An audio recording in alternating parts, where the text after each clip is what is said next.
Hello everyone, welcome to definite success Pathshala. मैं आपकी Hindi educator Rupali Verma.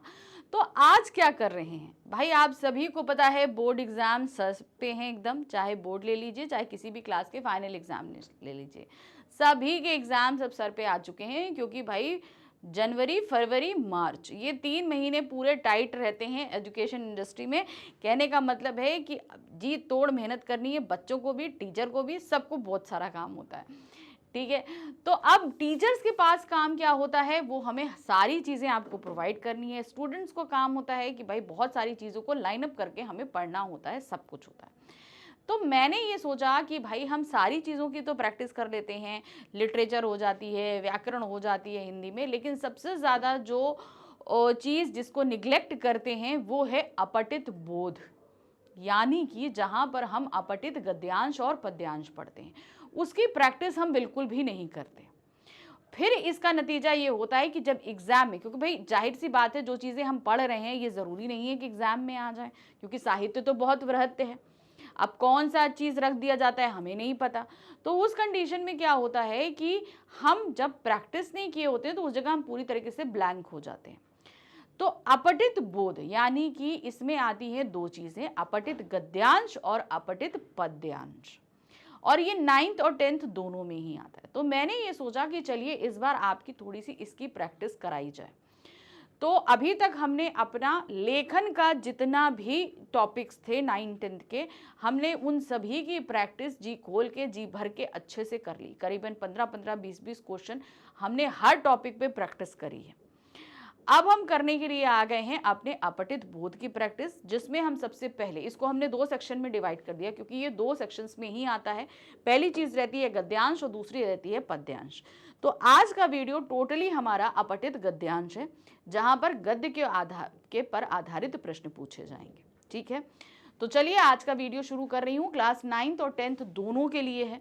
Even अगर आप 6th, 7th, 8th में हैं, 9th, 10th, 11th, 12th, 11th, 12th में भी अपठित गद्यांश आते हैं, आप सभी को पता है। तो आप लोग भी इसकी प्रैक्टिस कर सकते हो बिल्कुल। ठीक है, जरूरी नहीं कि सिर्फ 9th, 10th के बच्चे ही करें। तो आप किसी भी क्लास में हो जहां अपठित गद्यांश आता है, क्योंकि इस बार सीबीएसई ने पैटर्न चेंज किया है, तो उसी के अकॉर्डिंग हम ये प्रैक्टिस करा रहे हैं। देखें, अपठित गद्यांश है practice question for board examination. Board हो, फाइनल एग्जाम, इंटरनल एग्जाम्स कोई भी हो, आप बहुत अच्छे से इसका प्रैक्टिस कर सकते हैं। चलिए, तो गद्यांश पढ़ना शुरू करूं इससे पहले मैं आपको बता दूं कि इस बार पैटर्न में चेंजेस हुए हैं। ये जो गद्यांश पद्यांश है, पहले क्या होता था, गद्यांश आधारित वर्णनात्मक प्रश्न आते थे। आफ्टर कोरोना क्या होने लगे, गद्यांश आधारित बहुविकल्पीय प्रश्न आने लगे। ठीक है, हम बिफोर कोरोना की बात अगर करते हैं, यानी कि 2020 से पहले की अगर हम बात करें, तो उस दौरान पर हमारे पास में जो अपठित गद्यांश या पद्यांश आते थे, उनके ऊपर हमें वर्णनात्मक प्रश्न पूछे जाते थे, अति लघु और लघु उत्तरीय प्रश्न।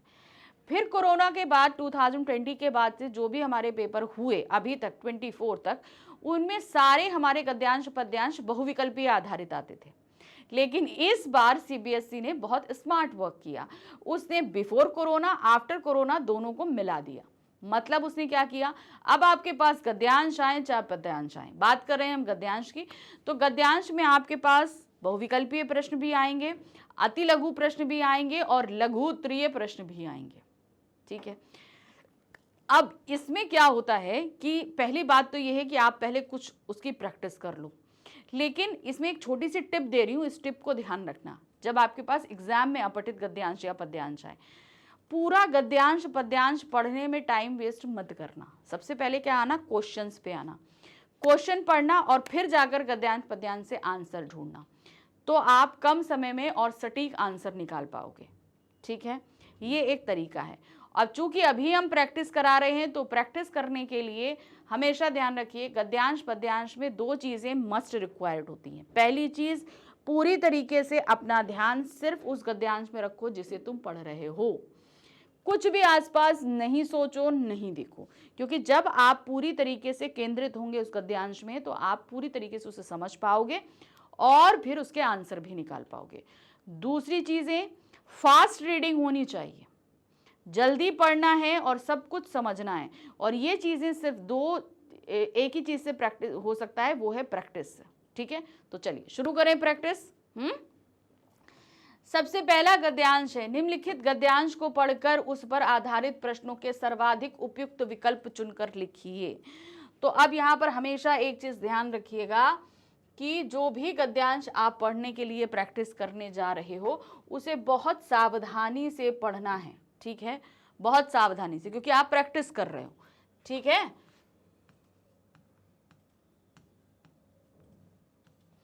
तो हमेशा उसको सावधानी से पढ़ते हुए चलिएगा। पढ़ रही हूं, ध्यान देना आपका काम है बहुत से, ठीक है। कोलकाता भी दूसरे बड़े शहरों की तरह एक बड़ी नदी के किनारे बसा है। गंगा से निकली एक धारा ही हुगली नदी है, ठीक है। गंगा से एक धारा अलग जो नदी निकलती है, जो कलकत्ता से होकर जाती है, जिसे हम हुगली कहते हैं, वो गंगा का ही है। लेकिन दूसरे कई नगरों की तरह कोलकाता में नदी का बहाव एक तरफा नहीं है। हुगली ज्वारी नदी है, यानी कि ज्वार, क्योंकि पास में ही समुद्र है। ज्वार भाटा जानते हो ना, हाई टाइड लो टाइड, ज्वार मतलब हाई टाइड और भाटा मतलब लो टाइड होता है। और बंगाल की खाड़ी से उसका मुहाना 140 किलोमीटर की दूरी पर है। हुगली जो है वो बंगाल की खाड़ी में जाकर मिलती है, कहां पर, समुद्र में, जो कोलकाता से 140 किलोमीटर की दूरी पर है। पर रोज ज्वार के समय समुद्र नदी के पानी को वापस कोलकाता पर ठेलता है। जब हाई टाइड आता है तो क्या होता है, वो पानी भाई समुद्र में हो, अभी जैसे ये नदी आ रही है, हाई टाइड आया तो क्या होगा, पानी वापस नदी में जाएगा, वो होता है। ज्वार और भाटे के बीच जल स्तर एक ही दिन में कई फुट ऊपर और नीचे होता है। शहर के पश्चिम में बहने वाली हुगली नदी में कोलकाता अपना मैला पानी बहाकर उसे भुला नहीं सकता। नीचे बह जाने की बजाय क्या पता ज्वार के पानी के साथ अपशिष्ट पदार्थ वापस शहर में लौट आए, ठीक है। अब कोलकाता में गंदा पानी जब हुगली में बहाया जाता है तो हम सोचते हैं कि भाई नदी में बैठ गया, लेकिन जब ज्वार हाई टाइड आएगा तो वो पानी, तो गंदा पानी वापस शहर में फेंक दिया जाता है, फेंका जाता है ना, आ जाता है। शहर के कुल मैले पानी का एक छोटा सा हिस्सा ही हुगली में बहाया जाता है, और वह भी चोरी छिपे। कैसे बहाते हैं, चोरी छिपे बहाते हैं। इसका परिणाम यह है कि कोलकाता में हुगली अधिक दूषित नहीं है, लेकिन हर बड़े शहर को अपना मैला पानी फेंकने के लिए एक नदी चाहिए। तो फिर कोलकाता का मैला कहां जाता है। अब बात आई कि कोलकाता तो बहुत कम अपशिष्ट पदार्थ नदी में बहाता है, तो उसका अपशिष्ट पदार्थ जाता कहाँ है, गंदा पानी जो नाले नालियों से आते हैं, फैक्ट्रीज से आते हैं, वो पानी कहाँ जाता है।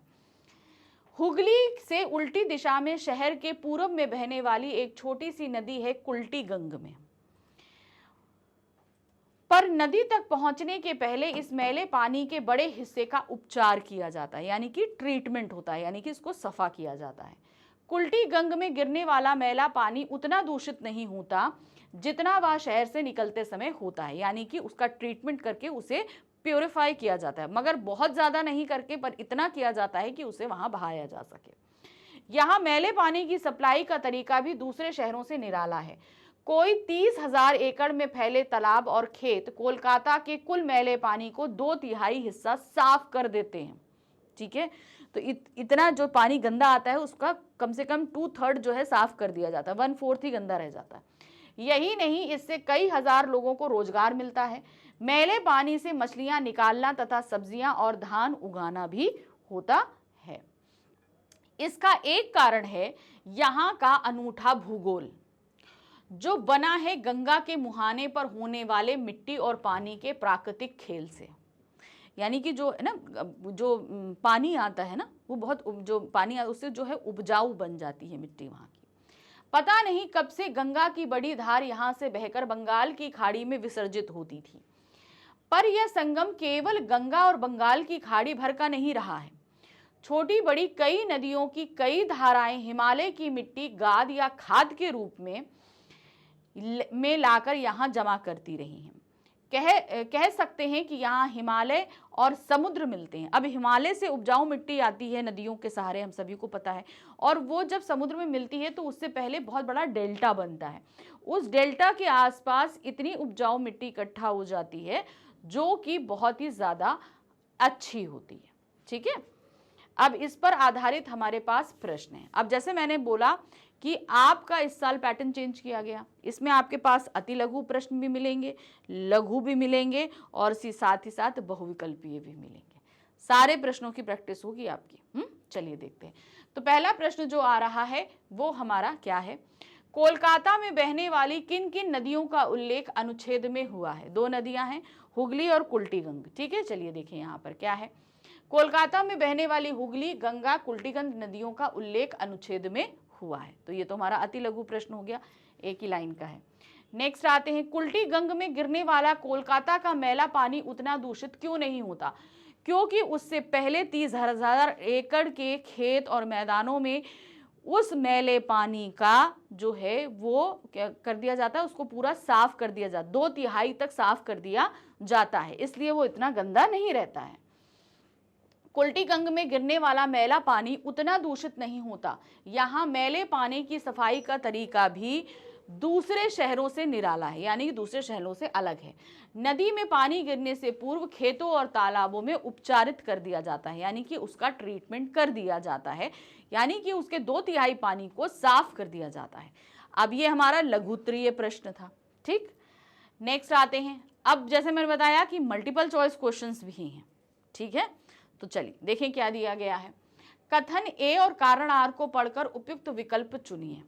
पहला कथन है, कोलकाता के बंगाल में बंगाल की खाड़ी में हिमालय और समुद्र मिलते हैं।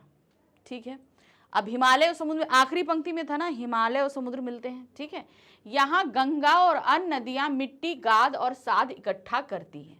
तो यहाँ कथन और कारण दोनों सही है, इसीलिए बोला गया है कि भाई हिमालय समुद्र से मिलता है। जो कथन है उसका कारण बताया गया कि गंगा और अन्य नदियां जो हिमालय से मिल रही हैं वो बहुत सारी गाद और साद उपजाऊ मिट्टी लाकर यहाँ पर मिलाती हैं, इसीलिए यहाँ पर समुद्र और हिमालय का मिलन होता है। तो यहाँ पर कथन और कारण दोनों ही सही है। नेक्स्ट क्वेश्चन है, प्रस्तुत गद्यांश में अनेक नदियों के बारे में बताया गया है, दिए गए कथनों के पक्ष में निम्नलिखित तर्कों पर विचार कीजिए। ठीक है, चलिए कथन देखते हैं क्या है। हुगली नदी में जल स्तर ज्वार और भाटे के अनुरूप ऊपर नीचे होता है, सही है। कुल्टीगंग कोलकाता के पूरब में बहती है, ये भी सही है। कोलकाता की अधिकतर नदियां उल्टी दिशा की ओर बहती हैं, नहीं। तो यहाँ पर हमारा पहला और दूसरा वक्तव्य बिल्कुल सही है, यानी कि ये दो कथन हमारे सही हैं। तो यहाँ खा पे मार्क करेंगे 1 और 2। ठीक है, चलिए आगे बढ़ते हैं। नंबर 5, ये भी हमारे पास क्या है, बहुविकल्पी प्रश्न। 3 तो हमने बोले थे ना बहुविकल्पी आएंगे, बाकी आपके वर्णनात्मक आएंगे। कोलकाता हुगली नदी में अपना मैला पानी क्यों नहीं बहा सकता है? क्या कारण है कि वो अपना मैला पानी हुगली में नहीं बहाता? क्योंकि भाई जब ज्वार आता है तो उसके साथ नदी में भी जलस्तर बढ़ जाता है और गंदा पानी वापस शहर में आने की संभावना रहती है ना। चलिए देखते हैं। शहर में हुगली को पवित्र मानकर उसकी पूजा की जाती है। हुगली एक छोटी नदी है, मैला बहाने लायक नहीं है।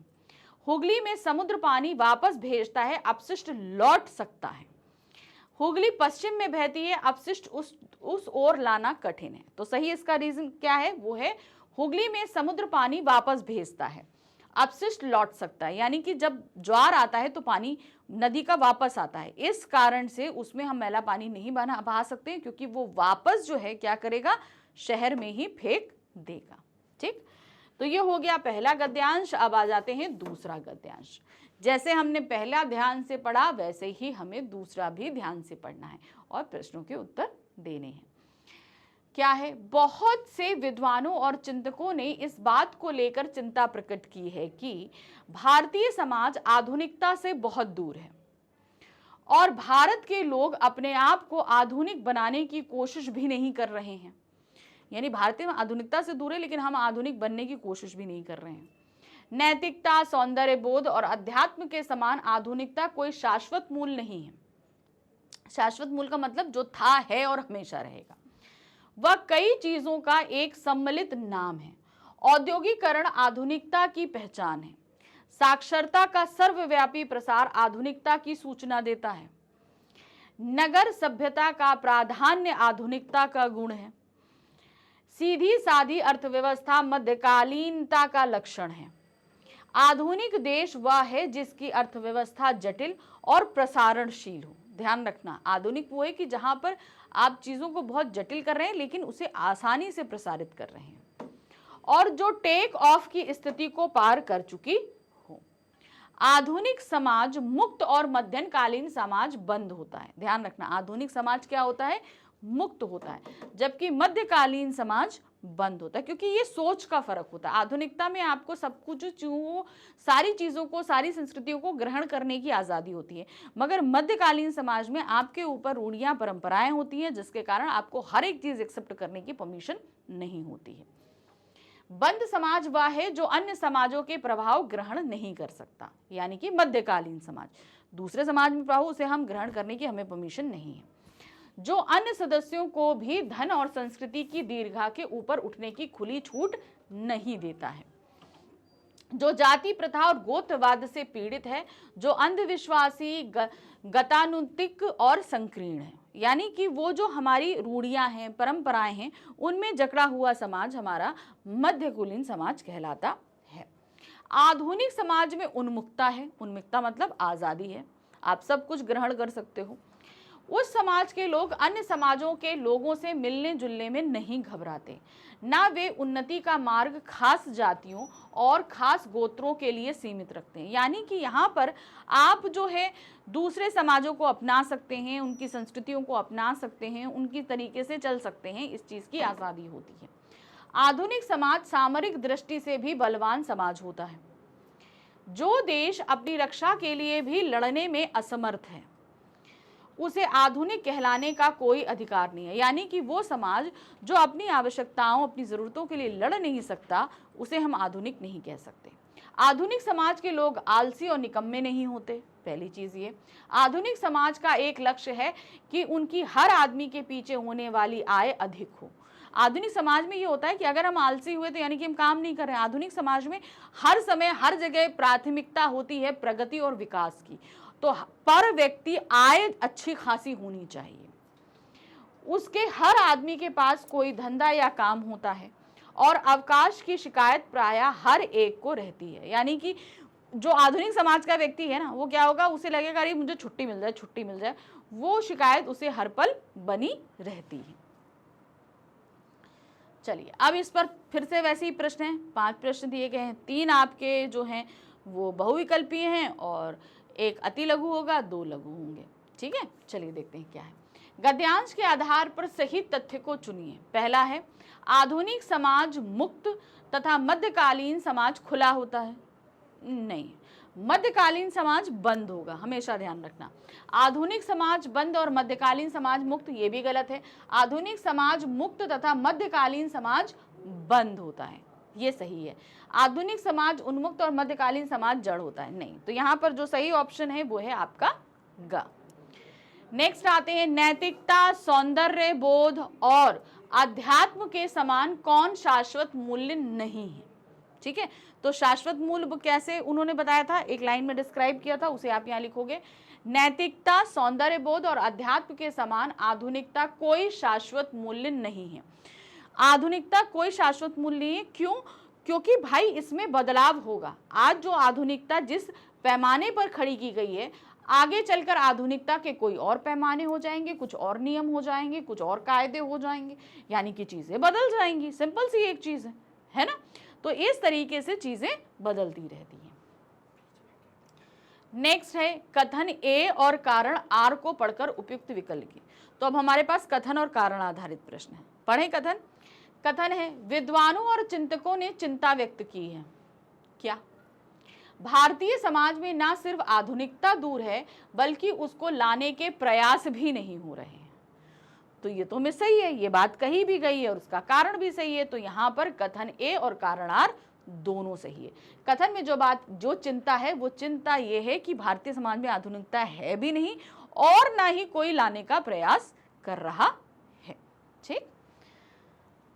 प्रश्न संख्या 4 है, आधुनिक समाज की विशिष्टताओं में क्या शामिल है? चलिए बताइए क्या शामिल है। आधुनिक समाज की जो विशिष्टताएं हैं, ये हमें दूसरे समाज से जो है वो ग्रहण करने की आज़ादी देता है ना। आधुनिक समाज की विशेषताओं में उन्मुक्ता और सामरिक बल शामिल है। यानी कि उन्मुक्ता का तात्पर्य हो गया कि हमें आज़ादी है दूसरे की समाज की जो अच्छी चीज़ें हैं उन्हें अपनाने का, उनको लेकर चलने का, इन सब चीज़ों की आज़ादी है। प्रश्न संख्या 5 है, एक बंद समाज की विशेषताओं में कई चीजों को सम्मिलित किया जा सकता है। चलिए देखें क्या है। उपर्युक्त कथन के पक्ष में निम्नलिखित तर्कों पर विचार दीजिए। एक बंद समाज कौन सा हो गया? मध्यकालीन समाज की विशेषताएं क्या हैं? कई चीजों को शामिल किया जा सकता है। अब चूंकि बंद समाज होता है तो उसमें आप बाहर की चीजों को एक्सेप्ट करने की, आगे बढ़ने की, धन कमाने की, इन सारी चीजों की परमिशन नहीं होती। उसमें क्या है? जाति प्रथा और गोत्रवाद से पीड़ित रहना, अंधविश्वास, पिछड़ा और संकीर्णता होना, धन और संस्कृति के क्षेत्र में खुली छूट नहीं। तो अगर हम बात करें बंद समाज जो कि मध्यकालीन समाज है, तो उनकी विशेषताएं क्या होती हैं, वो उसके हिसाब से आपका पहला और दूसरा सही है। क्योंकि जब समाज में एक मानसिकता बंद है, रुकी हुई है, तो वहां पर जाति समाज है, जाति प्रथा भी रहेगी, गोत्रवाद भी रहेगा, अंधविश्वास भी रहेगा, पिछड़ापन भी रहेगा और संकीर्णता भी रहेगी। ये सारी चीजें हमेशा एक बंद समाज के अंदर रहेंगी। जैसे भारत को उन्होंने बताया ना कि भारत के अंदर आधुनिकता है भी नहीं और लाने की, क्यों? क्योंकि हमारे यहाँ जाति प्रथा भी है, हमारे यहाँ गोत्रवाद भी है, अंधविश्वास भी है, जिसके चलते हम पिछड़े भी हैं और हमारी मानसिकता संकीर्ण भी है। ठीक है ना? तो अगर हम अपने अंदर आधुनिकता लाते हैं तो हमें बाहर की चीजों को एक्सेप्ट करने के लिए अपने आप को खोलना पड़ेगा। चलिए, तो दूसरा गद्यांश भी खत्म हुआ। अब हम बढ़ रहे हैं अपनी तीसरे गद्यांश की तरफ। देखिए क्या है गद्यांश। चलिए, बंगाल की शस्य श्यामला धरती का सौंदर्य अविस्मरणीय है। इसके मनोहर और उन्मुक्त सौंदर्य को प्रतिभाशाली रचनाकार अपने गीतों, निबंधों और कविताओं में बांधने की कोशिश करते रहे हैं। तो यहाँ हम बंगाल की बात कर रहे हैं, ठीक है, आप सभी जानते हैं। तो यहाँ की सौंदर्यता, यहाँ की संस्कृति को बहुत सारे कवियों ने अपने लेखनी के अंदर पिरोया है, लेकिन इसके मायावी और लोकोत्तर आकर्षण का रंच मात्र ही वे रूपांतरित करने में सफल हो पाए हैं। यानी कि जो इसका रूप है उसमें बस थोड़ा सा ही चीज को इन्होंने इनमें गीतों में, कविताओं में पिरोकर बताया है। अविभाजित बंगाल का सौंदर्य किसी भी संवेदनशील मस्तिष्क के भीतर हलचल पैदा कर सकता है। तो इन्होंने कहा, बोला अविभाजित बंगाल, उस बंगाल की बात कर रहे हैं जो विभाजित नहीं था। चांदी सी चमकती मीलों लंबी नहरों और नदियों के बीच पन्नों की तरह चमकते हरे भरे खेतों के चित्र संवेदनशील मन को अपूर्व आनंद से भर देते हैं।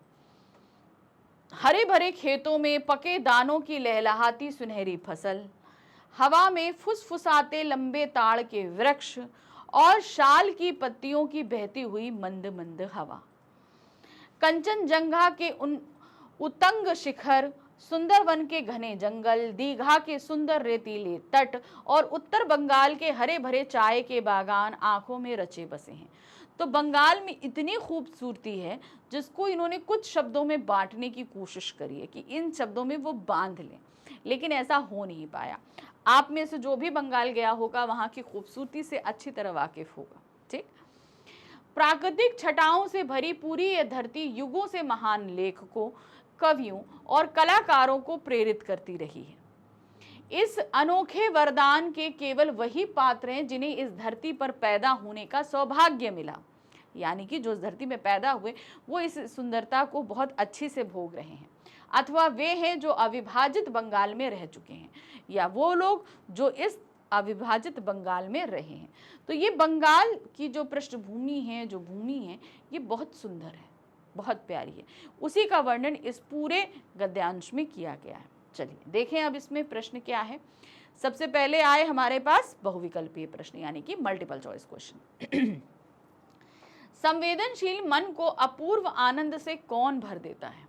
चलिए देखें, नदियां, नहरों और खेतों के चित्र, नदियों, समुद्रों और हीने पन्नों के दृश्य, चांदी की चमक और पन्नों की हरियाली, फसलों और पेड़ों के मिले जुले दृश्य।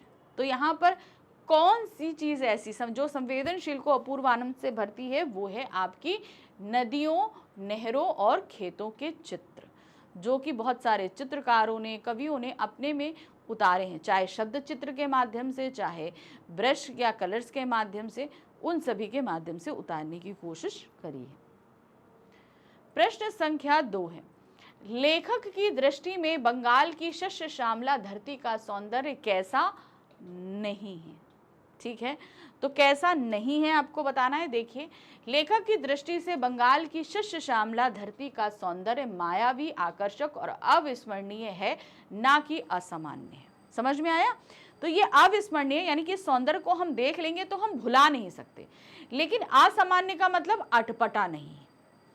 ठीक है, जैसे हमें बहुत सारी चीजें, जैसे हम यहाँ पर बोले कि नदी के किनारे बाघ, क्या कहते हैं, समुद्र के किनारे बाघ घूम रहा है, तो ये कुछ असामान्य सी चीज लगती है। ठीक है, तो वो असामान्य नहीं है, अविस्मरणीय यानी कि जिसे आप देख लोगे, जिसे आप भुला नहीं सकते।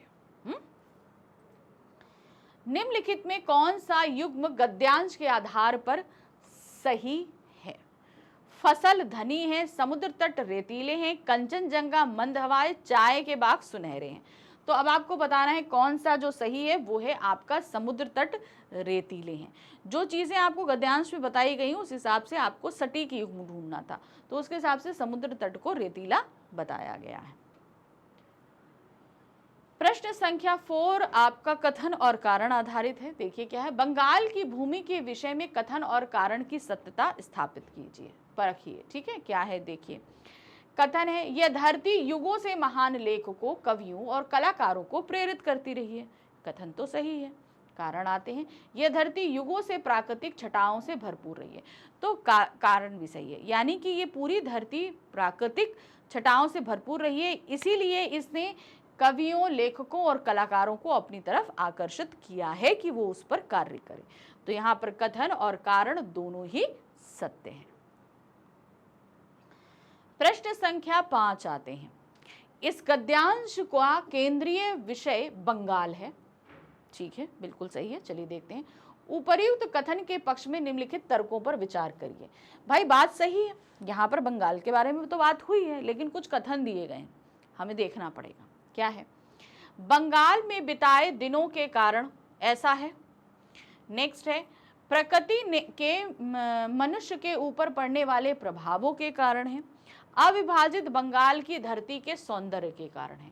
तो इसका केंद्रीय भाव बंगाल है, इसका जो कारण है वो है अविभाजित बंगाल की धरती का सौंदर्य, यानी कि सिर्फ तीसरा सही है, क्योंकि हमने इस पूरे गद्यांश में क्या पढ़ा, अविभाजित बंगाल के सौंदर्य के बारे में पढ़ा है।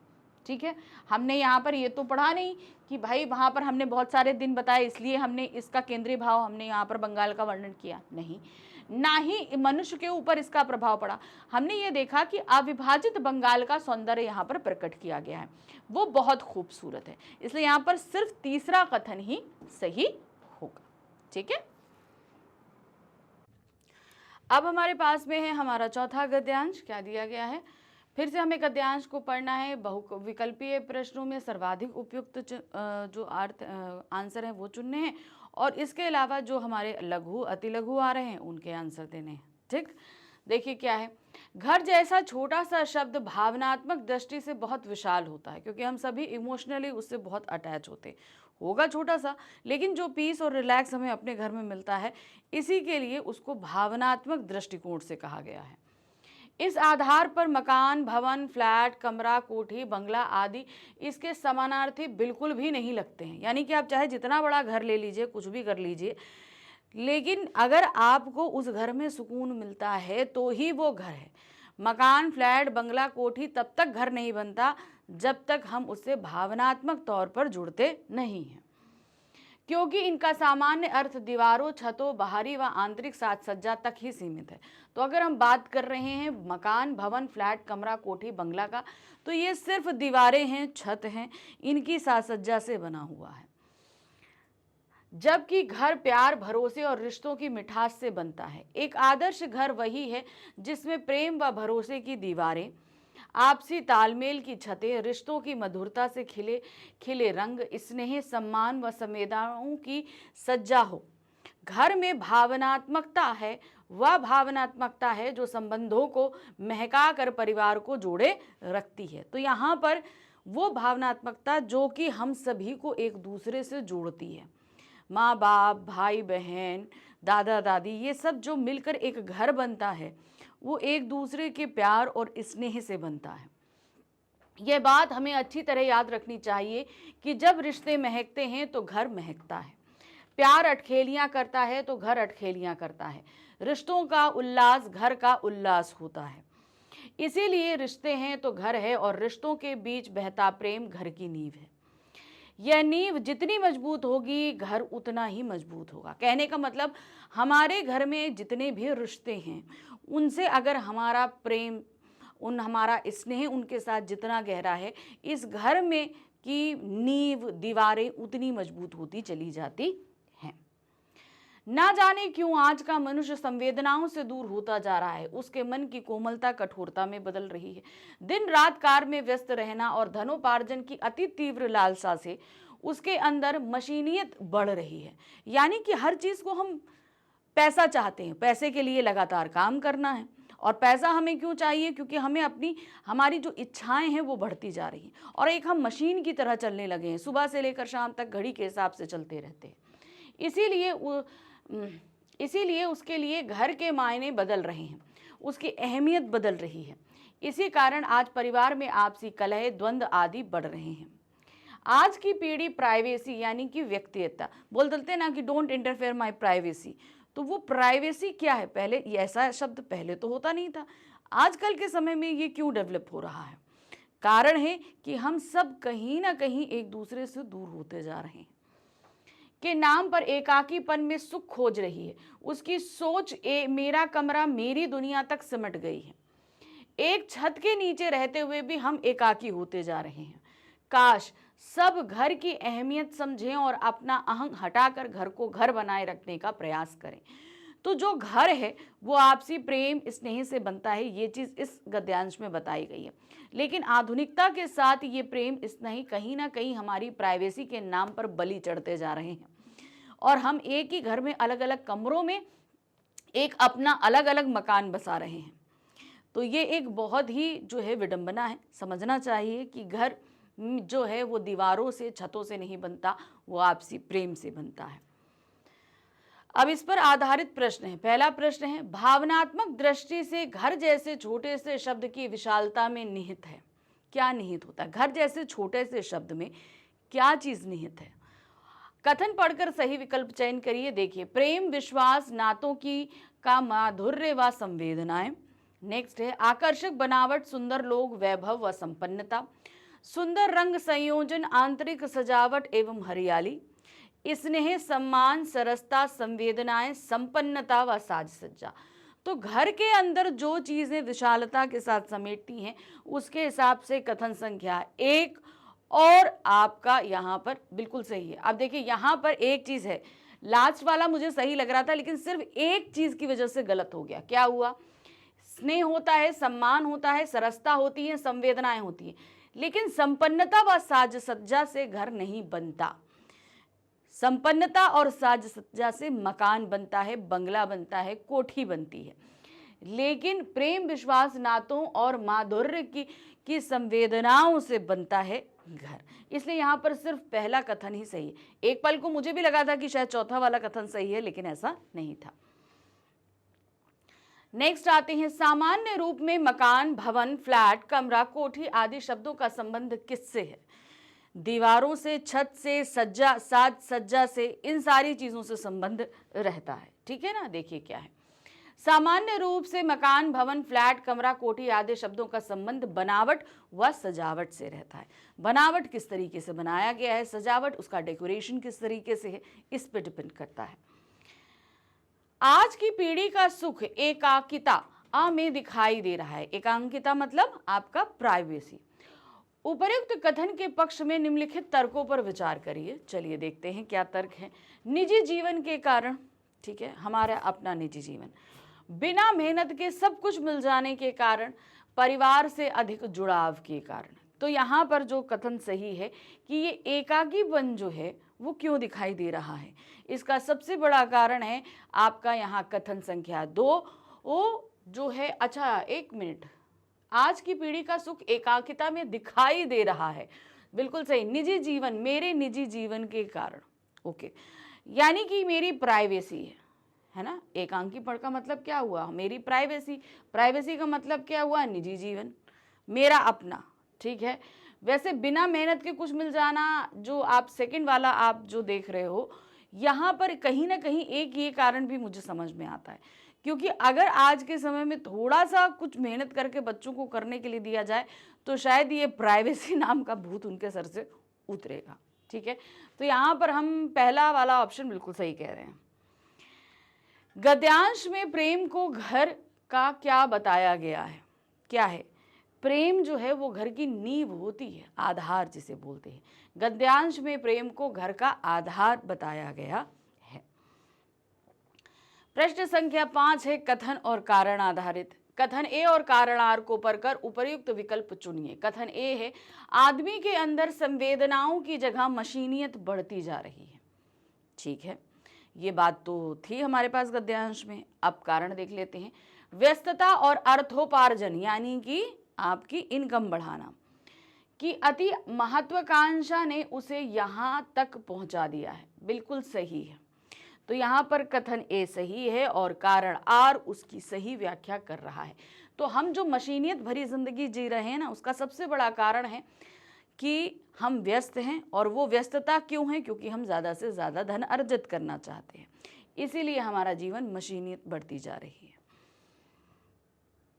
अब हम आ गए गद्यांश संख्या 5 पे। यहाँ क्या दिया गया, अब इसे भी पढ़ना है और इस पर आधारित जो बहुविकल्पीय प्रश्न हैं उनके सही ये विकल्प चुनने हैं और अति लघु और लघु के हमें उत्तर देने हैं।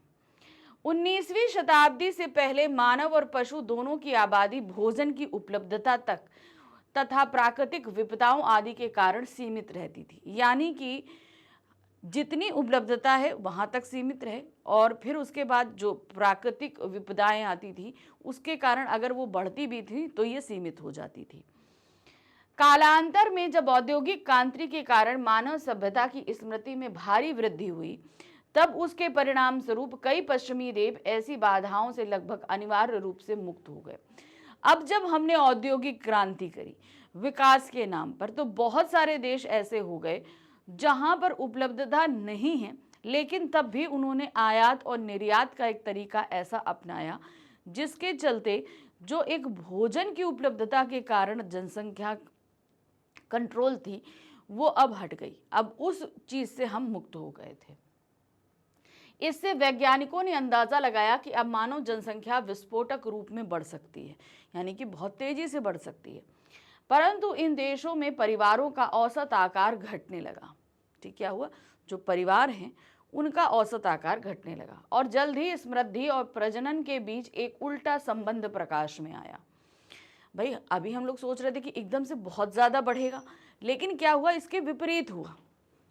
बच्चे कम हो रहे हैं, जनसंख्या इतनी बढ़ नहीं रही है, तो उल्टा प्रजनन दर कम होने लगी, मतलब बच्चों की पैदाइश कम होने लगी। जीव वैज्ञानिकों ने मानव समाज की तुलना जानवरों की दुनिया से कर इस संबंध को समझाने की कोशिश की और कहा कि ऐसे जानवर जिनके अधिक बच्चे होते हैं वे अधिकतर प्रतिकूल वातावरण में रहते हैं। क्या रहते हैं? प्रतिकूल वातावरण। अब ये वातावरण क्या है मैं समझाती हूँ। और ये वातावरण प्रायः उनके लिए प्राकृतिक खतरों से भरे रहते हैं। चूंकि इनकी संतानों के जीवित रहने की संभावना कम होती है, इसीलिए कई संतानें पैदा करने से यह संभावना बढ़ जाती है कि उनमें से कम 1 या 2 जीवित रहेंगे। अब देखिए बहुत सारे जानवर ऐसे होते हैं कि उनके बहुत सारे बच्चे होते हैं। उसका सीधा सा कारण ये होता है कि उनके सर्वाइवल रेट बहुत कम होते हैं। जैसे कि हम लोग एक हमारे आसपास ही आप देखेंगे एक कुत्ते के बहुत सारे बच्चे होते हैं, 6, 7, 8 ऐसे बच्चे होते हैं, उनमें से 1 या 2 ही बच पाते हैं। तो वही चीज़ है कि उनका सर्वाइवल रेट कम होता है। अब अगर हम जंगलों में जाएं तो इन जानवरों को खाने वाले परभक्षी बहुत रहते हैं, तो इसलिए इनके बच्चे बहुत ज़्यादा होते हैं। क्योंकि मान लीजिए कि अगर 8 बच्चे हुए हैं उसमें से 1 या 2 ही सर्वाइव कर पाएंगे, बाकी सब मर जाएंगे। इसके विपरीत जिन जानवरों के बच्चे कम होते हैं वे स्थिर और अनुकूल वातावरण में रहते हैं। ठीक है, ठीक इसी प्रकार यदि समृद्ध वातावरण में रहने वाले लोग केवल कुछ ही बच्चे पैदा करते हैं तो उनके ये कम बच्चे उन बच्चों को पछाड़ देंगे जिनके परिवार इतने समृद्ध नहीं थे, तथा इनकी आपस की प्रतिस्पर्धा भी कम होगी। अब इन्होंने ऐसे समझाया, उन्होंने कहा कि आप ऐसे बहुत सारे जानवरों को देखते हैं जिनके बच्चे कम होते हैं। जैसे शेर आप देख लो, शेर के बच्चे कम होते हैं। क्यों? क्योंकि उनके जो क्या कहते हैं, उनका भक्षण करने वाले कोई नहीं होते, उनका वातावरण बहुत प्रोटेक्टिव होता है। देखिए, जब शेरनी बच्चे देती है तो वो अपने झुंड से अलग हो जाती है। जब बच्चे थोड़े बड़े हो जाते हैं तब वो झुंड में लेकर आती है, और तब वो झुंड में जब वो रहते हैं तो बच्चों की देखभाल, पालन पोषण सब अच्छा होता है। अब इसी को इन्होंने मानव से कंपेयर किया। मानवों में इन्होंने ये चीज बताया कि जो परिवार में ज्यादा बच्चे होते हैं और कुछ परिवार में 1 या 2 बच्चे होते हैं, तो वो बौद्धिक रूप से, पालन पोषण के तौर पर, शारीरिक तौर पे, मानसिक तौर पे बहुत मजबूत होते हैं। अक्सर क्या होगा कि जो बच्चे कम, मतलब जिनके कम बच्चे हुए हैं, वो उन ज्यादा बच्चों को हमेशा पछाड़ देंगे।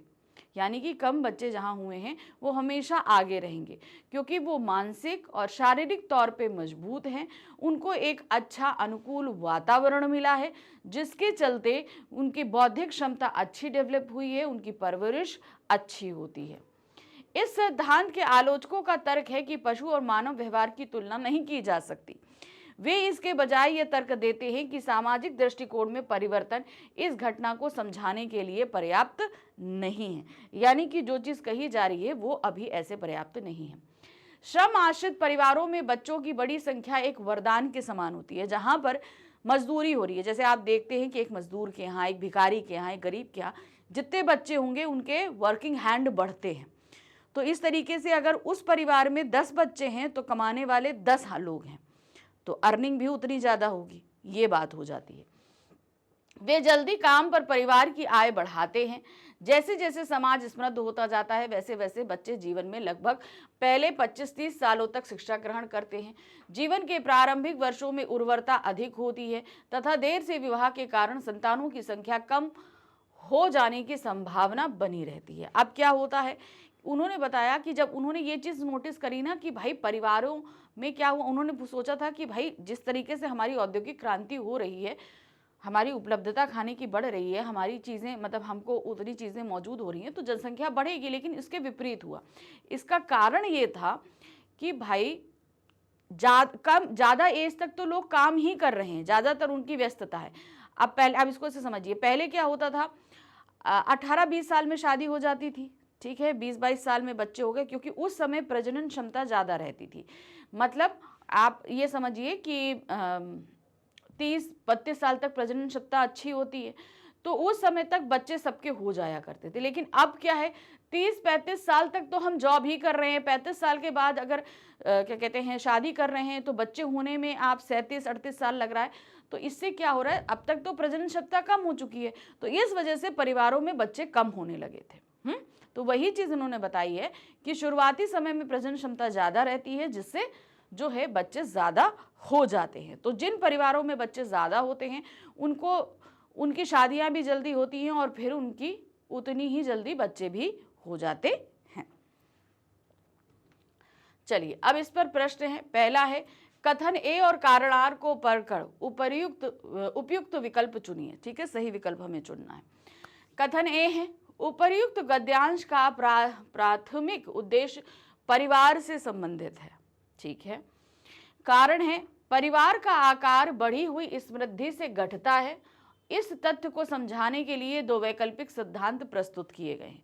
ये भी सही है, परिवार से संबंधित है, क्योंकि जब परिवार की समृद्धि बढ़ती है तो परिवार का आकार बढ़ता है, क्योंकि उसको समृद्धि बढ़ाने के लिए उतना वर्क करना पड़ता है, और वर्क करने के चक्कर में जो है शादियां देर से होती हैं, प्रजनन देर से होते हैं।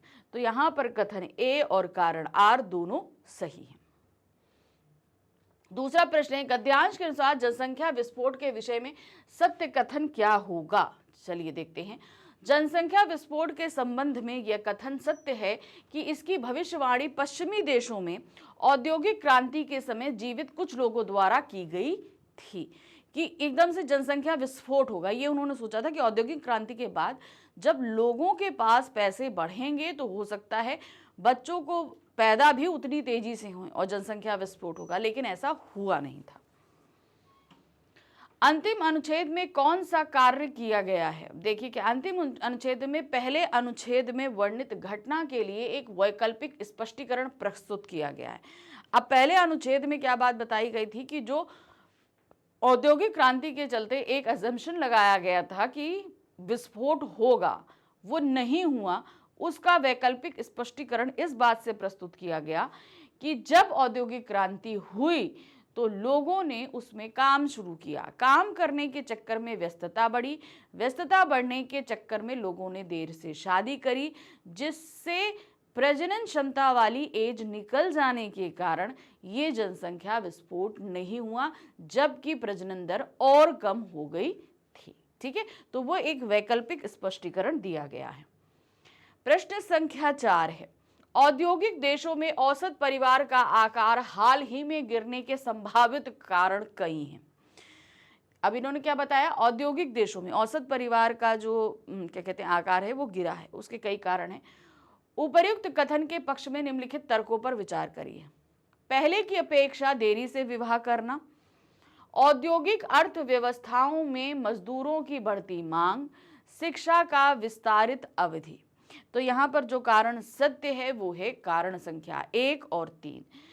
देखिए, एक तो पहला है देरी से विवाह करना, और दूसरा चीज है देरी से विवाह करने का कारण ये है कि जब हमारे पास पैसा है तो हम अच्छी एजुकेशन लेंगे, और एजुकेशन जो है वो और लंबी होती चली जाती है। पहले क्या हुआ भाई, पहले ग्रेजुएशन हो जाता था, 20-22 साल तक शादी कर दो, हो गया। अब पैसा अच्छा है तो हर बच्चे को खूब अच्छा पढ़ाया जा रहा है, आप करते रहो आगे पढ़ाई ट्रेनिंग, तो वो जो एक शिक्षा का विस्तारित अवधि बढ़ गई। जो पहले 20-22 साल 23 साल तक 25 साल तक पढ़ाई हो जाया करती थी, अब वो पढ़ाई वही 30-35 साल तक हो रही है, तो जिसके चक्कर में जो है प्रजनन दर गिर रही है। गद्यांश में दी गई कौन सी जानकारी बताती है कि निम्नलिखित में से किस जानवर के कई बच्चे होने की संभावना है? चलिए देखिए, एक विशाल शाकाहारी जो घास के मैदानों में रहता है और अपनी संतानों की भरसक सुरक्षा करता है। नेक्स्ट है एक सर्वभक्षी जिसकी आबादी कई छोटे द्वीपों तक सीमित है और जिसे मानव अतिक्रमण से खतरा है। एक मांसाहारी जिसका कोई प्राकृतिक शिकारी नहीं है, लेकिन उसे भोजन की आपूर्ति बनाए रखने के लिए लंबी दूरी तय करनी पड़ती है। नेक्स्ट है एक ऐसा जीव जो मैदानों और झीलों में कई प्राणियों का शिकार बनता है। तो यहाँ पर सही जो ऑप्शन है वो है नेक्स्ट। तो इन्होंने क्या बताया है कि निम्नलिखित में किस जानवर के कई बच्चे होने की संभावना, जिसके बहुत सारे बच्चे होने की संभावना, वो क्या होती है? ऐसा जीव जो मैदानों और झीलों में कई प्राणियों का शिकार बनता है। अब जैसे मान लीजिए आप ऐसे बहुत सारे क्या कहते हैं जानवर होते हैं जिनके बहुत सारे बच्चे होते हैं। अब उनके कई बच्चे होने की कारण क्या है? क्योंकि उनका शिकार बहुत सारे लोग कर रहे हैं, इसलिए वो कई बच्चे पैदा करते हैं कि अरे मान लो हमने 4 बच्चे पैदा किए तो उसमें एक तो सरवाइव कर पाएगा ना, इसलिए उनके कई बच्चे होने की संभावना। अब उनके परभक्षी बहुत होते हैं, जैसे मैंने अभी आपको गद्यांश में बताया था। अब हम आ गए गद्यांश संख्या 6 पे। यहाँ क्या दिया है? विज्ञान शिक्षण के पक्षधरों ने कल्पना की थी कि शिक्षा में इसकी शुरुआत पारंपरिक कृत्रिमता और पिछड़ेपन को दूर करेगी, यानी कि जो साइंस होता है, साइंस की शिक्षा जो होती है, जो पहले से पारंपरिक तौर से चली आ रही है, दिखावटी तौर पर, बनावटी तौर पर जिसे हम शिक्षा कह रहे हैं, जब हम साइंस को पढ़ाएंगे तो ये सारी चीजें दूर होंगी। ये सोच पुराने समय से चली आ रही थी। तथ्य प्रचुर पाठ्य चर्चा जिसके अंतर्गत आलोचना, चुनौती, सृजनात्मकता और विवेचनात्मकता का अभाव था आदि के कारण पैदा हो रही थी। मानवतावादियों ने सोचा था कि वैज्ञानिक पद्धति मध्यकालीन मतवाद के अंधविश्वासों को जड़ से मिटा देगी। अब बहुत सारे वे जो विज्ञान यानी कि साइंस के जो मतवादी थे, उनका कहना था कि जब हम साइंस को शिक्षा में इम्प्लीमेंट करेंगे तो काफ़ी हद तक इसके अंदर की जो विसंगतियां हैं वो हट जाएंगी। किंतु हमारे शिक्षकों ने रासायनिक प्रतिक्रियाओं की समझ को भी प्रेमचंद की कहानियों की तरह केवल पढ़ा और रटा कर उन्हें नीरस बना दिया। अब क्या हुआ कि भाई ये सोचा गया कि अगर हम साइंस को एजुकेशन में शामिल करेंगे, जैसे आज तो आप लोगों के पास साइंस शामिल है, अब शामिल करेंगे, लेकिन अगर आप आज से 20 साल पहले की पढ़ाई पर चले जाओ तो वहाँ पर सारी पद्धतियाँ रटकर होती थी। ठीक है, सब कुछ रटा होता था। आपको समझाने में या आपको समझकर लिखने में अपने आप आंसर नहीं, मतलब आप ये सोचो कि टीचर ने जो लिखा दिया है हमको वही रटकर लिखना है, हम अपनी सोच या समझ से नहीं लिख सकते थे। ठीक है, तो क्या हुआ कि जो बहुत सारे लोगों ने सोचा कि अगर विज्ञान को हम शामिल करेंगे तो लोग समझने पर जोर देंगे और ये जो रटने की परंपरा है ये खत्म हो जाएगी। लेकिन हुआ इसके जस्ट विपरीत। साइंस को भी रटन पद्धति में ले आया गया। फॉर्मूले रट लो, एक्सपेरिमेंट्स रट लो, सब रट लो। तो इस तरीके से साइंस जो इंटरेस्टिंग थी उसे भी नीरस बना दिया गया।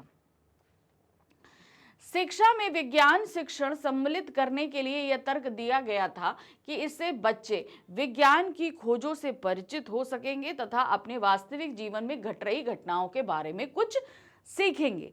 ये तर्क देकर विज्ञान को एजुकेशन में शामिल किया गया था। वे वैज्ञानिक विधि का अध्ययन कर तार्किक रूप से कैसे सोचना है, कैसे कौशल में पारंगत होंगे, यानी कि साइंस को शामिल करना है तो उसके बेनिफिट्स भी उठाने पड़ेंगे हमें। इन उद्देश्यों में से केवल पहले ही में एक सीमित सफलता मिली, यानी कि पहली क्या थी कि हम वैज्ञानिक विधि का अध्ययन कर तार्किक रूप से सोचेंगे, यानी कि तर्क, ये हुआ तो कैसे हुआ, क्यों हुआ, तो इसमें थोड़ी सफलता हमें मिली। दूसरे व तीसरे में व्यवहारिक रूप से बच्चे कुछ भी प्राप्त नहीं कर पाए। वैज्ञानिक पद्धति की शिक्षा अधिकांश विद्यालयों में भली प्रकार से नहीं दी जा रही है, अच्छे से नहीं दी जाती है। दरअसल शिक्षकों ने अपनी सुविधा और परीक्षा केंद्रित सोच के कारण यह सुनिश्चित कर लिया कि छात्र वैज्ञानिक पद्धति न सीखकर ठीक इसका उल्टा सीखे, अर्थात वे जो बताएं उस पर आंख मूंद कर विश्वास कर लें। तो साइंस के टीचर्स ने ये चीज सोची कि हम जो बता रहे हैं उन्हें आंख बंद करके उसी पर विश्वास करना है, वो अपनी बुद्धि ना लगाएं, अपना एक्सपेरिमेंट ना करें और पूछे जाने पर उसे जस का तस परीक्षा में लिख दें। अगर क्वेश्चन पूछा जाता है तो उसे एज इट इज लिख दें। वैज्ञानिक पद्धति को आत्मसात करने के लिए लंबे व्यक्तिगत अनुभव तथा परिश्रम व धैर्य पर आधारित वैज्ञानिक मूलकों की आवश्यकता होती है और जब तक इसे संभव बनाने के लिए शैक्षिक या सामाजिक प्रणालियों को बदल नहीं दिया जाता तब तक वैज्ञानिक तकनीकों में सक्षम केवल कुछ बच्चे ही सामने आएंगे तथा इन तकनीकों को आगे विकसित करने वालों की संख्या इसका भी अंश मात्र ही रहेगी। तो ये विज्ञान शिक्षा को जो हमारी पढ़ाई में शामिल करने के लिए बहुत सारे तर्क दिए गए थे, उसमें कितने कारगर हुए, बच्चों ने इसका कितना फायदा उठाया, इस पर गद्यांश था। चलिए देखिए प्रश्न क्या है। पहला प्रश्न कथन और कारण आधारित है। कथन ए है, विज्ञान शिक्षण के पक्षधरों ने कल्पना की थी, क्या की थी, शिक्षा में इसकी शुरुआत पारंपरिकता, कृत्रिमता और पिछड़ेपन को दूर करेगी। यही सोचकर उन्होंने विज्ञान को शिक्षा में शामिल किया था। तो यहाँ पर कथन और कारण दोनों ही सही है। नेक्स्ट आते हैं, स्कूल शिक्षा में विज्ञान शिक्षण के प्रति लेखक का क्या रवैया था। जो स्कूल शिक्षा में जो विज्ञान शिक्षा दिया जा रहा था उसमें उनका रवैया क्या था, तटस्थ, सकारात्मक, व्यंग्यात्मक या नकारात्मक। तो देखिए सकारात्मक था नहीं, व्यंग्यात्मक भी नहीं था, नकारात्मक, तटस्थ था। यानी कि जो पहले रटकर बच्चे हर सब्जेक्ट में रटकर और आंसर लिखते थे वही उसी पद्धति पे तटस्थ रहे, विज्ञान में भी रटकर लिखा जाने लगा। जो पहले पद्धति थी वही पद्धति फॉलो हो रही थी, तो इसको हम क्या बोलेंगे, तटस्थ। शिक्षा में विज्ञान शिक्षण सम्मिलित करने के लिए क्या तर्क दिए गए थे। अब इसके 3 तर्क दिए गए थे, है ना। तो देखिए क्या है, शिक्षा में विज्ञान शिक्षण सम्मिलित करने के लिए तर्क दिया गया कि इससे बच्चे विज्ञान की खोजों से परिचित होंगे, तर्क संगत उनको चीजें होंगी, वो अपनी बौद्धिक क्षमता को बढ़ाएंगे और तर्कता पे आधारित उत्तरों को समझेंगे और उन्हें लिखेंगे। ये चीज हुई थी। लेखक वैज्ञानिक पद्धति को लागू करने में विफलता के लिए निम्नलिखित किस कारक को सबसे अधिक जिम्मेदार ठहराता है। तो कहने का मतलब था कि वैज्ञानिक पद्धति जो लागू करी मगर विफल हो गई, उसके लिए सबसे जिम्मेदार क्या चीज है। लेखक वैज्ञानिक पद्धति को लागू करने में विफलता के लिए प्रत्यक्ष अनुभव की कमी को सबसे अधिक ठहराता है। यानी कि जो चीज हमारे सामने है इस चीज का अनुभव नहीं किया गया, न शिक्षकों ने ध्यान दिया और न ही बच्चों ने। प्रश्न संख्या 5 है, यदि लेखक वर्तमान समय के आकार विज्ञान शिक्षण का प्रभाव सुनिश्चित करना चाहे तो वह इस प्रश्न में दिलचस्पी लेगा। देखते हैं। क्या छात्र अपने ज्ञान को तार्किक रूप से लागू कर सकते हैं? क्या पाठ्य पुस्तकों में तथ्याधारित सामग्री बढ़ी है? क्या छात्र दुनिया के बारे में अधिक जानते हैं? तो अगर वर्तमान शिक्षा के आधार से सुनिश्चित करें तो वो किस प्रश्न को में दिलचस्पी लेगा? तो वो प्रश्न है आपका पहला, क्या छात्र अपने ज्ञान को तार्किक रूप में लागू कर सकते हैं? तो भाई तर्क किस में होता है? विज्ञान में ही होता है। तो अपने ज्ञान को वो तर्क के आधार पर प्रस्तुत कर पा रहे हैं या नहीं, ये प्रश्न वो करेंगे, तब कहीं जाकर वो वर्तमान शिक्षा में शिक्षण जो विज्ञान शिक्षा है उसको समझ पाएंगे कि ये सही रूप से इंप्लीमेंट हुआ है या नहीं। ठीक है, आगे बढ़ते। गद्यांश संख्या है 7। ठीक है, फिर से वही 3 अतिलघु रहेंगे और आपके 3 बहुविकल्पीय रहेंगे, फिर अतिलघु और लघु आएंगे। देखिए क्या है, मनुष्य का सबसे बड़ा गुण है आत्मनिर्भरता तथा सबसे बड़ा अवगुण है स्वावलंबन का अभाव। ठीक है, सबसे बड़ा अवगुण यानी कि यहाँ पर आत्मनिर्भरता तथा सबसे बड़ा अवगुण है। ठीक है, सबसे बड़ा गुण क्या है? आत्मनिर्भरता। ठीक है, हम अपने आप पर निर्भर हैं। ठीक है, और सबसे बड़ा गुण है स्वावलंबन का अभाव। स्वावलंबन का अभाव, अपने ऊपर डिपेंड होने का, जो हम दूसरे पर डिपेंड रहते हैं। ठीक है, स्वावलंबन सबके लिए अनिवार्य है। अपने आप पर डिपेंड रहना सबके लिए जरूरी है। जीवन के मार्ग में अनेक बाधाएं आती हैं। यदि उनके कारण हम निराश हो जाएं, संघर्ष से जी चुराएं या मेहनत से दूर रहें तो भला हम जीवन में सफल कैसे होंगे?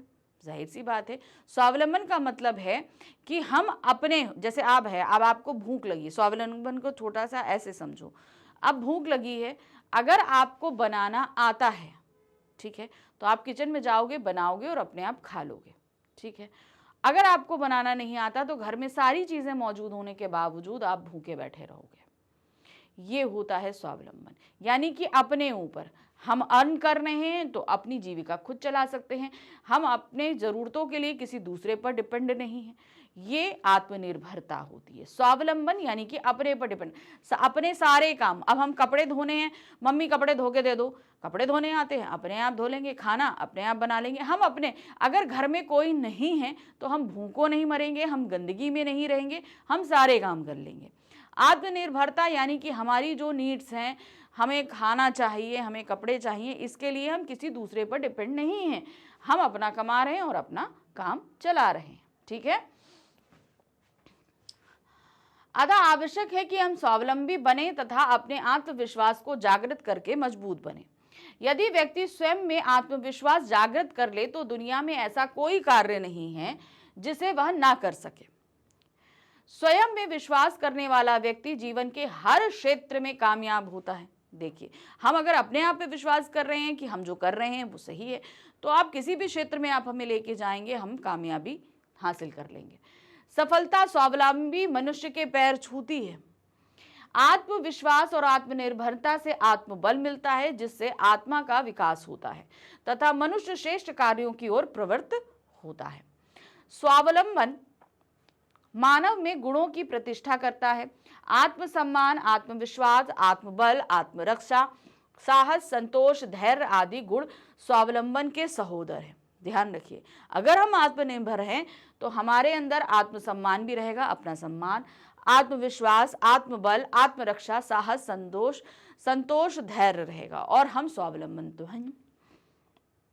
स्वावलंबन व्यक्ति, राष्ट्र और मानव मात्र के जीवन में सर्वांगीण सफलता प्राप्ति का महामंत्र है। तो समझ में आया, स्वावलंबन, जब हम आत्मनिर्भर रहेंगे तो स्वावलंबन हमारे अंदर स्वतः ही आ जाता है। प्रश्न है, स्वावलंबन का सहोदर किसे कहा गया है? क्या है वो? देखिए, आत्मसम्मान, आत्मरक्षा, साहस, आत्मबल, ये सभी स्वावलंबन के सहोदर हैं। लेखक के अनुसार जीवन में सफलता प्राप्त करने के लिए कौन सा गुण आवश्यक है? जाहिर सी बात है, स्वावलंबन। अगर आप ये चाहते हो कि हम सफलता प्राप्त करें तो हमारे अंदर स्वावलंबन होना चाहिए। नेक्स्ट है, आत्मबल के लिए आवश्यक है। आत्मबल के लिए क्या आवश्यक है? आत्मविश्वास तथा आत्मनिर्भरता से आत्मबल मिलता है। हम अपने ऊपर डिपेंड रहेंगे, हमारे अंदर आत्मविश्वास रहेगा और हम आत्मबल, अपने अंदर की ताकत बनी रहती है, जिससे आत्मा का विकास होता है। सफलता स्वावलंबी मनुष्य के पैर छूती है। तो ये वक्तव्य तो था। चलिए देखते हैं, उपर्युक्त कथन के पक्ष में निम्नलिखित तर्कों पर विचार करिए। क्या है? आत्मविश्वास से आत्मबल मिलता है, आत्मनिर्भरता से आत्मबल मिलता है, आत्मनिर्भरता धर्म के समीप ले जाती है। नहीं, लास्ट वाला तो बिल्कुल गलत है। तो यहाँ पर जो वक्तव्य सही है वो पहला और दूसरा एकदम सही है। आत्मविश्वास से आत्मबल भी मिलता है और आत्मनिर्भरता से आत्मबल मिलता है। तो पहले वाले जो दो हमारे वक्तव्य हैं वो सही है। प्रश्न संख्या 5 है, जहां कथन और कारण आधारित प्रश्न है। क्या है? कथन ए है, आत्मविश्वास जागृत किया जा सकता है। ठीक है, इसके लिए परिश्रमी बनना आवश्यक है। बिल्कुल सही है। अगर हम परिश्रमी बनते हैं, ठीक है, तो क्या होगा? हमारे अंदर आत्मविश्वास डेवलप होगा। बिल्कुल होगा। जब हम परिश्रमी होंगे, सफलता मिलेगी, तो आत्मविश्वास बढ़ेगा। तो यहां पर कथन और कारण दोनों सही है। अब हम आ गए गद्यांश संख्या 8 पर। ठीक है, क्या है? फिर से गद्यांश को ध्यान से पढ़ते हैं, समझ। देखिए, हमेशा कोशिश करो कि जैसे मैं आपको पढ़ा रही तो मेरा पूरा कंसंट्रेशन इसी पे रहता है, मैं कुछ और सोचती नहीं हूँ। तो इससे क्या होता है ना कि जो चीज़ें दी जा रही हैं वो मुझे अपने आप में, अभी आप बोलोगे कि ये कैसे होगा, देखो बेटा, इसको जैसे आप ये गद्यांश देख रहे हो या कुछ देख रहे हो, हमेशा याद करो प्रैक्टिस। आपको इसीलिए इतने सारे गद्यांश पढ़ा रही हूँ ताकि आपकी प्रैक्टिस हो, कि पढ़ते समय आप कॉन्सेंट्रेट रहो। चलिए, पड़ोस सामाजिक जीवन के ताने बाने का महत्वपूर्ण आधार है, यानी कि हमारे नेबर्स। दरअसल पड़ोस जितना स्वाभाविक है, हमारी सामाजिक सुरक्षा तथा सामाजिक जीवन की समस्त आनंदपूर्ण गतिविधियों के लिए वह उतना ही आवश्यक भी है। कहने का मतलब आप सीधे समझिए कि अगर मेरा पड़ोस अच्छा है तो हम उतने ज़्यादा सोशल रहेंगे। हाँ, ये सच है कि पड़ोसी का चुनाव हमारे हाथ में नहीं होता, इसीलिए पड़ोसी के साथ कुछ ना कुछ सामंजस्य तो बिठाना ही पड़ता है। हमारा पड़ोसी अमीर हो या गरीब, उसके साथ संबंध रखना सदैव हमारे हित में होता है। पड़ोसी से परहेज करना अथवा उससे कटे कटे रहने से में अपनी ही हानि है। अगर हम उससे बातचीत नहीं करते, कुछ नहीं करते, तो कटे कटे रहते, तो इससे हमारी ही हानि होती है। क्योंकि किसी भी आकस्मिक आपदा अथवा आवश्यकता के समय अपने रिश्तेदारों तथा परिवार वालों को बुलाने में समय लगता है। अब मान लीजिए हम यहाँ रह रहे हैं, हमारे परिवार वाले कहीं दूसरे रह रहे हैं, तो सबसे पहले काम कौन आएगा? पड़ोसी आएगा। परिवार वालों को बुलाने में तो टाइम लगेगा ना। ऐसे में पड़ोसी ही सबसे अधिक विश्वस्त सहायक हो सकता है। पड़ोसी चाहे कैसा हो, उससे अच्छे संबंध रखने चाहिए, कैसा भी हो, हमेशा। क्योंकि भाई देखिए, हम पर मुसीबत पड़ेगी तो हमारे सबसे पहले हमारा पड़ोसी ही काम आने वाला है। जो अपने पड़ोसी से प्यार नहीं कर सकता, उससे सहानुभूति नहीं रख सकता, उसके सुख दुख का आदान प्रदान नहीं कर सकता, उसके शोक और आनंद के क्षणों में शामिल नहीं हो सकता, वह भला अपने समाज अथवा देश के साथ भावनात्मक रूप से कैसे जुड़ेगा? जब हम पड़ोसी से कनेक्ट नहीं कर पाते तो बाकी समाज से क्या कर पाएंगे? बिल्कुल नहीं कर पाएंगे। विश्व बंधुत्व की बात भी तभी मायने रखती है जब हम अपने पड़ोसी से निभाना सीखें। भाई जब हम पड़ोस से नहीं निभाएंगे तो विश्व से क्या बंधुत्व रखेंगे? भाई शुरुआत तो सबसे पहले, अगर आप सोशल होना चाहते हो तो सबसे पहले कहाँ होगा? सबसे पहले पड़ोस से होगा, फिर उसके बाद जाके आगे हम बढ़ेंगे ना समाज में। चलिए, प्रश्न है, लेखक ने सामाजिक जीवन के ताने बाने का महत्वपूर्ण आधार किसे बताया है? पड़ोस को बताया है। सामाजिक ताने का सबसे महत्वपूर्ण, क्योंकि हम अपने घर से बाहर जब समाज में रख रहे हैं कदम, तो सबसे पहला पाला हमारे पड़ोस के साथ पड़ता है। ठीक है, तो क्या है? लेखक ने सामाजिक जीवन के ताने बाने का महत्वपूर्ण आधार पड़ोस को बताया है। लेखक ने पड़ोसी को किसकी उपमा दी है? अब लेखक ने पड़ोसी की उपमा को खुल के तो बात नहीं बताई उसमें, यहाँ पर पूरे गद्यांश में उन्होंने क्या कहा है कि वो सबसे पहले हमारी मदद करता है। ठीक है, अगर हमारे ऊपर कोई विपत्ति आती है सॉरी, तो सबसे पहले वो हमारी मदद करेगा। तो क्या होगा? वो हमारा सहायक होगा और हम सबसे पहले उसी पर विश्वास करेंगे अपनी हेल्प के लिए। तो वो क्या हो जाएगा, विश्वस्त सहायक। ठीक है, तो चलिए क्या है, लेखक ने पड़ोसी को विश्वस्त सहायक की उपमा दी है। नेक्स्ट आते हैं, हमें पड़ोसी से प्रेम पूर्ण संबंध निभाना चाहिए। हमें अपने पड़ोसी से बहुत अच्छे से प्रेम पूर्ण संबंध निभाना चाहिए। अब इसका रीज़न क्या है, भाई हमारे जितने भी बुरे, अगर कोई भी हमें ज़रूरत पड़ती है तो सबसे पहले वही हमारे काम आता है, इसलिए ना। तो देखिए क्या है, उपर्युक्त कथन के पक्ष में निम्नलिखित तर्कों पर विचार कीजिए। क्या है, उनके सुख तथा आनंद के क्षणों में शामिल होना, दुख में उनसे सच्ची सहानुभूति रखते हुए सहयोग प्रदान करना चाहिए, धोखा नहीं देना चाहिए। तो हमें पड़ोसी से प्रेम पूर्ण संबंध निभाना चाहिए, क्योंकि वो उनके सुख और आनंद के क्षणों में शामिल होना भी चाहिए, और उनके दुखों में भी हमें सच्ची सहानुभूति, तभी एक अच्छे पड़ोसी के रूप में हम भी होंगे और वो भी होंगे। ठीक है, तो यहाँ पर पहला दूसरा दोनों सही है। नेक्स्ट आते हैं, लेखक ने विश्व बंधुत्व की बात किस संदर्भ में की है, महापुरुषों के, पड़ोसी के, धर्म के या उत्सवों के।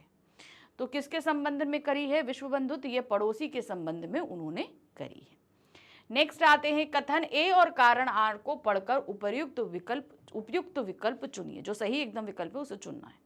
ऑप्शन आते हैं, पड़ोसी के साथ संबंध रखना हमारे हित में है। बिल्कुल सही है, उससे हम संबंध रखते हैं तो ये हमारे लिए फायदे की बात है। क्यों, क्योंकि आकस्मिक आपदा या आवश्यकता के समय पड़ोसी हमारे काम आता है। बिल्कुल सही है, तो कथन और कारण दोनों सही है। चलिए अब हम आ गए गद्यांश संख्या 9 पर। तो आप बोलोगे मैम अभी कितने, टोटल 12 गद्यांश है। ठीक है, ज्यादा नहीं है। तो अब हम आ गए हैं 9 पे, और इसके बाद हमारे पास सिर्फ 3 गद्यांश और बचेंगे। आजकल दूरदर्शन पर आने वाले धारावाहिक देखने का प्रचलन बढ़ गया है। बाल्यावस्था में यह शौक हानिकारक है, यानी कि बच्चे जब छोटे हैं और उन्हें अगर ये सीरियल्स देखने का शौक लग जाए तो बहुत गलत है। दूरदर्शन पर दिखाए जाने वाले धारावाहिक निम्न स्तर के होते हैं। उनमें अश्लीलता, अनास्था, फैशन तथा नैतिक बुराइयां ही अधिक देखने को मिलती हैं। छोटे बालक मानसिक रूप से परिपक्व नहीं होते हैं, यानी कि उनका भी माइंड इतना डेवलप नहीं होता, उनमें बहुत सारी चीज़ें अभी वो ग्रैब कर रहे होते हैं। अगर उसी समय वो गलत चीज़ को ग्रैब कर ले तो कितना गलत हो जाता है ना। इस उम्र में वे जो भी देखते हैं उसका प्रभाव उनके दिमाग पर अंकित होता जाता है। बुरी आदतों को वो शीघ्र ही अपना लेते हैं। समाज शास्त्रियों के एक वर्ग का मानना है कि समाज में चारों ओर फैली बुराइयों का एक बड़ा कारण दूरदर्शन तथा चलचित्र भी है। बात सही है, फिल्में और ये टीवी जो है आजकल समाज में फैल रही बुराइयों का, दिखावटीपन का बहुत बड़ा स्रोत है। दूरदर्शन में से आत्मसीमितता, जड़ता, पंगुता, अकेलेपन आदि दोष बढ़े हैं। ठीक है, अब टीवी खोल के बैठ गए, हम अकेले काम कर रहे हैं, हमें और कोई काम ही नहीं करना, अकर्मठ्य होते जा रहे हैं। बिना समय की पाबंदी के घंटों दूरदर्शन के साथ चिपके रहना बिल्कुल गलत है। इससे मानसिक विकास रुक जाता है, नज़र कमज़ोर हो सकती है और तनाव बढ़ सकता है। तो ये सारी बुराइयां होती हैं अगर हम लगातार बहुत ज़्यादा टीवी देखें। और आजकल आने वाले धारावाहिक तो जो है वो उनमें से एक धारावाहिक भी बच्चों के लायक नहीं होता, तो कभी भी जो है वो नहीं देखना चाहिए। अब इस पर प्रश्न है, आजकल दूरदर्शन के धारावाहिकों का स्तर कैसा है? बहुत ही निम्न स्तर है। तो यहाँ पर क्या है, आजकल दूरदर्शन के धारावाहिकों का स्तर एकदम निम्न है। उसमें आप कोई भी ऐसा धारावाहिक नहीं देखेंगे जो हमें कोई अच्छी शिक्षा देता हो। कभी आप किसी ऐसे धारावाहिक को नहीं देखेंगे। हमेशा गृह कलह रहेगा, एक दूसरे से अविश्वास रहेगा, आप धोखा देते रहोगे, लड़ते रहोगे, चालबाजी, ये सारे रहते हैं। तो मतलब एक तरीके से जो समाज में हमारे अनैतिक मूल्य हैं वो सभी आपको आजकल के धारावाहिकों में परोसे जाते हैं। कथन ए और कारण आर को पढ़कर उपयुक्त विकल्प चुनिए। ठीक है, देखिए कथन ए है, दूरदर्शन का दुष्प्रभाव अधिक पड़ता है। बिल्कुल सही है, बच्चों पर अधिक दुष्प्रभाव पड़ता है क्योंकि बच्चे मानसिक रूप से परिपक्व नहीं होते हैं, यानी कि अभी उनका माइंड इतना डेवलप नहीं होता, वो अभी चीज़ों को देखकर ग्रैब करके सीख रहे होते हैं। अगर उसी दौरान उनके ऊपर कुछ गलत प्रभाव पड़ जाए तो ताउम्र वो उसी चीज़ को फॉलो करेंगे, तो ये एक बहुत ही गलत है। तो यहाँ पर कथन और कारण दोनों सही है। नेक्स्ट आते हैं, दूरदर्शन के क्या दुष्प्रभाव हैं? दूरदर्शन से समय की बर्बादी होती है, मानसिक तनाव भी बढ़ता है, जिसके कारण मानसिक विकास रुक जाता है। बच्चों में अकेलापन का प्रभाव भी जागृत होता है, साथ ही साथ चिड़चिड़ापन है, आलस्य है, अकर्मठता है, आंखों की कमजोरी है, शारीरिक बीमारियां हैं, बहुत सारी चीजें होती हैं अगर हम बहुत टाइम तक इस दूरदर्शन को देखने बैठते हैं तो।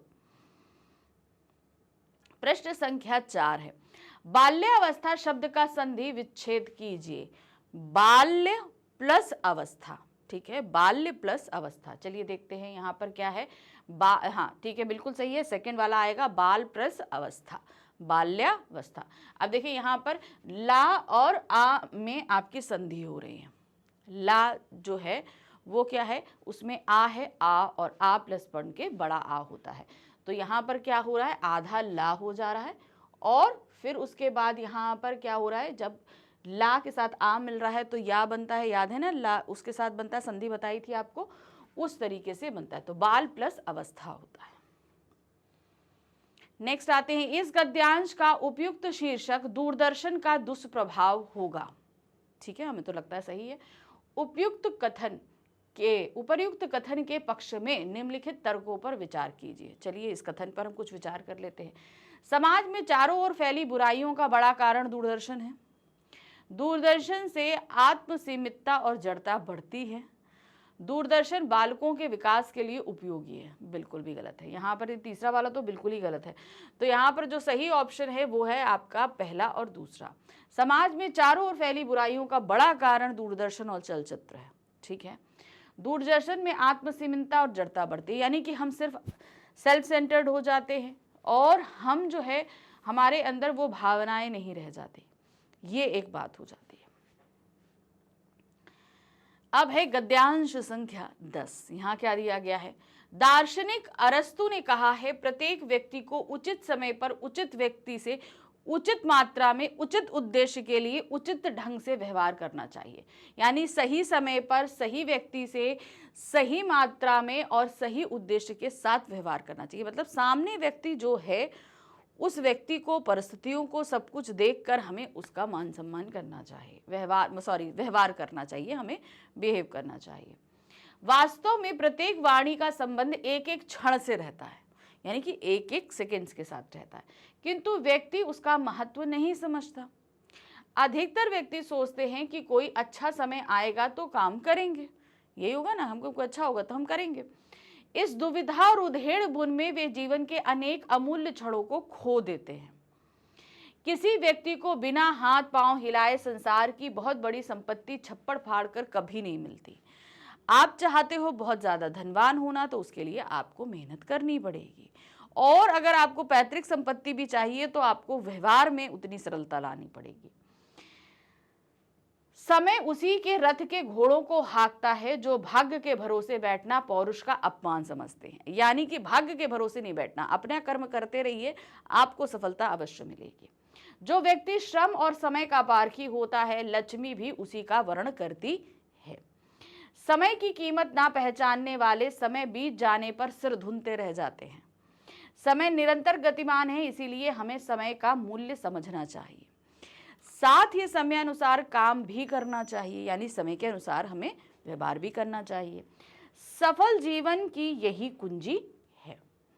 तो अब आपको समझ में आया, अरस्तु के मुताबिक हो या जैसे भी हो, हमें समय कभी गंवाना नहीं चाहिए। साथ ही साथ कर्मठ, हमें भाग्य के भरोसे नहीं बैठना है। ठीक है कि नहीं, हमारे भाग्य में होगा तो हमें मिलेगा। अरे तुम्हारे, जब तुम कम ही नहीं करोगे तो तुम्हारे भाग्य में कुछ आएगा ही नहीं। ठीक है, प्रश्न है, जीवन के अमूल्य क्षणों को व्यक्ति किस प्रकार खो देता है। जीवन के अमूल्य क्षणों को व्यक्ति अनेक प्रकार से खो देता है, जैसे उसका महत्व ना समझकर, दुविधा और उधेड़ धुन में लगे रहकर और अच्छे समय की प्रतीक्षा करते रहकर। उसे बोलता अरे अभी हम करें कि ना करें, करें कि ना करें, अरे जब समय आएगा तब करेंगे। तो ये सारी चीजें होती। आपका काम है कर्म करना, बाकी सब चीजें छोड़ देना। काम करते रहो, बाकी समय होते आपको सब कुछ मिलेगा। भाग्य के भरोसे बैठना पौरुष का अपमान क्यों कहा गया है। जो व्यक्ति भाग्य के भरोसे बैठते हैं वो कर्मठ नहीं होते, विकास नहीं करते, प्रगति नहीं करते, काम नहीं करते, तो आगे कैसे बढ़ेंगे। जो व्यक्ति भाग्य के भरोसे बैठते हैं वे जीवन में प्रगति नहीं कर सकते। जब आप काम ही नहीं करोगे तो प्रगति आप आगे बढ़ ही नहीं पाओगे। प्रश्न संख्या 3 है, लक्ष्मी पारखी व्यक्ति को प्राप्त होती है। लक्ष्मी मतलब पैसा, जो पैसे की अहमियत जानता है उन्हीं को मिलती है। अब क्या है, उपर्युक्त कथन के पक्ष में निम्नलिखित तर्कों पर विचार कीजिए। तर्क क्या है, क्योंकि वह श्रम में विश्वास रखता है। पारखी व्यक्ति क्या है, वो परिश्रम, श्रम, काम करने में, जो काम करेगा उसे पैसा मिलेगा। नेक्स्ट है, क्योंकि वह समय के महत्व को समझता है। जो समय है उस समय पर वो काम कर रहा है। क्योंकि वह भाग्य के भरोसे बैठता है। नहीं, पारखी व्यक्ति कभी भी भाग्य के भरोसे नहीं बैठेगा। तो सही यहाँ पर है आपका कथन संख्या 1 और 2 कि वह श्रम पे विश्वास करता है और जो है समय को महत्व देता है, समय पर काम करता है और परिश्रमी है। अब यहाँ पर कथन और कारण आधारित प्रश्न है। देखें क्या है, कथन है, सफल जीवन की कुंजी समय है, यानी कि समय पर सारे कामों को करना। कारण है, समय का मूल्य पहचान कर समय पर कार्य करना लाभदायक होता है, क्योंकि अगर हम समझते हैं समय का मूल्य और समय से काम निपटाते हैं तो वो हमारे लिए सही समय पर फलदायक भी होगा। तो यहाँ पर क्या है, जो आपको कथन और कारण दिया गया है वो दोनों सही है। प्रश्न संख्या 5 है, उपर्युक्त गद्यांश के लिए उपयुक्त शीर्षक क्या होगा। चलिए देखते हैं। समय का महत्व, समय और जीवन, समय का उपयोग या ये सभी। तो जो हमें लग रहा है वो है आपका समय का महत्व। हर व्यक्ति को समय के महत्व को समझना चाहिए और उसके हिसाब से काम करना चाहिए, तभी उसके हाथ में सफलता लगती है। अब हम आ गए गद्यांश संख्या 11 पे। क्या दिया गया है, जिसके जीवन में जितने अधिक दुख होते हैं वह उतना ही सबल होकर सुख की यात्रा पर निकलता है। यानी कि जो दुख को होता है वो समय के साथ अपने आप को मजबूत करता जाता है। हर दुख उसको कहीं ना कहीं एक मजबूती देता जाता है और आगे चलकर वो बहुत सारे सुखों का भागीदार भी बनता है, क्योंकि दुख विपरीत स्थितियों से जूझने की क्षमता का विकास कर हमारी ऊर्जा को जगाता है। यानी कि जो परिस्थितियां हमारे खिलाफ हैं उनसे लड़ते लड़ते हम बहुत कहीं ना कहीं बहुत हद तक मजबूत बन चुके होते हैं। कभी कभी मौसम में बड़ी विषमता दिखाई देती है। गर्मियों में वर्षा हो जाती है और शीतल वायु मौसम को सुहाना बना देती है। कई बार बरसात के मौसम में बादलों का नामो निशान तक नहीं रहता। कभी सर्दी के मौसम में ठंड और कोहरे से निजात मिल जाती है। मौसम की यह प्रतिकूलता हमारे अहित में नहीं होती है। यही बात मनुष्य के जीवन में सुख दुख के संबंध में उतनी ही सटीक होती है। अब जैसे देखिए क्या होता है कि मान लीजिए बहुत गर्मी पड़ रही है, उस बीच बारिश हो गई, ठंडी हवा चल गई, तो हमें उस समय गर्मी से निजात मिलती है। अब ठंड के मौसम में कोहरा नहीं पड़ रहा, बहुत ज़्यादा ठंड नहीं पड़ रही, बरसात के मौसम में बादल नहीं आ रहे, तो ये कहीं ना कहीं हमें जिस चीज़ की आशा है, हमें आशा है, जैसे बरसात के मौसम में हमें पता है कि बहुत ज़्यादा बारिश होगी, अब इस चीज़ की आशा थी, अब हमारे आशा के बिल्कुल प्रतिकूल मौसम हो रहा है, तो हमें उस मौसम से लड़ते हुए भी वो हमें मजबूत ही बना रहा है ना। तो ये हमारे लिए प्रतिकूल परिस्थितियां, जब आपको कोई चीज़ आप चाह रहे हो अगर वैसे ही हो जाती है तो ये जो है ठीक है, लेकिन उससे भी ज़्यादा अच्छी परिस्थिति तब होती है जब वो चीज़ आपके प्रतिकूल होती है, आपने जो चाहा वो नहीं मिला, क्योंकि अभी वो समय नहीं था और आप अभी उसको पाने के लिए इतना केपेबल नहीं थे। तो आपको अभी और ज़्यादा मजबूत बनाया जा रहा है उस चीज़ को पाने के लिए। मौसम की ये प्रतिकूलता हमारे अहित में नहीं होती और यही बात मनुष्य के जीवन में सुख दुख के संबंधों में उतनी सटीक है। व्यक्ति तथा समाज दोनों के विकास के लिए परस्पर विरोधी भावों का होना जरूरी है। जब तक हमसे विपरीत चीज नहीं होगी हम आगे नहीं बढ़ेंगे। अब मान लो सपोज अगर ऐसे देखना, सवेरे जिस दिन आप स्कूल नहीं जाते हो, स्कूल जाते हो तो सुबह 5 साढ़े 5 बजे उठ जाओगे और जिस दिन स्कूल नहीं जाओगे सुबह 8 बजे तक सोते रहोगे, तो देखो क्या होता है। अगर हमें समय के साथ प्रतिकूलता नहीं मिलेगी तो हम काम नहीं करते हैं, तो हमें कठिनाइयां हमारे सामने आनी चाहिए तभी हम काम करते हैं। ग्रीष्म हो या वर्षा, पतझड़ हो या बसंत, वे एक दूसरे के विरोधी नहीं अपितु पूरक है। भाई पत्ते झड़ेंगे नहीं तो बसंत में आएंगे कैसे, गर्मी पड़ेगी नहीं तो वर्षा का मजा क्या है ना, दुख नहीं मिलेगा तो सुख का मजा क्या है। एक के अभाव में दूसरे का आनंद कहाँ है। सुख की अनुभूति के लिए दुख की अनुभूति होनी आवश्यक है, इसके द्वारा हमारे अंदर ऊर्जा जागती है। दुख से कोई भाग नहीं सकता, उससे जूझना ही पड़ता है। पहिए की तीलियों की भांति सुख दुख ऊपर नीचे होते हैं। जीवन भी चक्र ही है और चक्र टिकता नहीं है, गतिशील रहता है। तो हमेशा ध्यान रखना, अगर आपके पास आज दुख है तो ये चक्र घूमेगा, आपके पास सुख भी आएगा, लेकिन ये दुख आपको आप में अपने आप में बहुत मजबूत कर देता है। मनुष्य दुखों का सामना करने में सबल कैसे बनता है?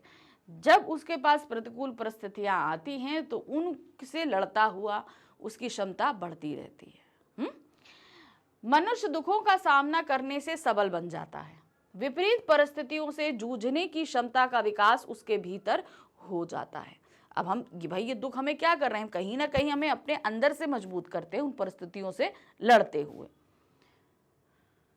प्रश्न संख्या 2 कथन और कारण पर आधारित है। कथन ए और कारण आर को पढ़कर उपयुक्त विकल्प चुनिए। कथन ए है, सुख की अनुभूति के लिए दुख आवश्यक है। बिल्कुल, हमें सुख का एहसास कराने के लिए पहले हमें तकलीफ होना जरूरी है।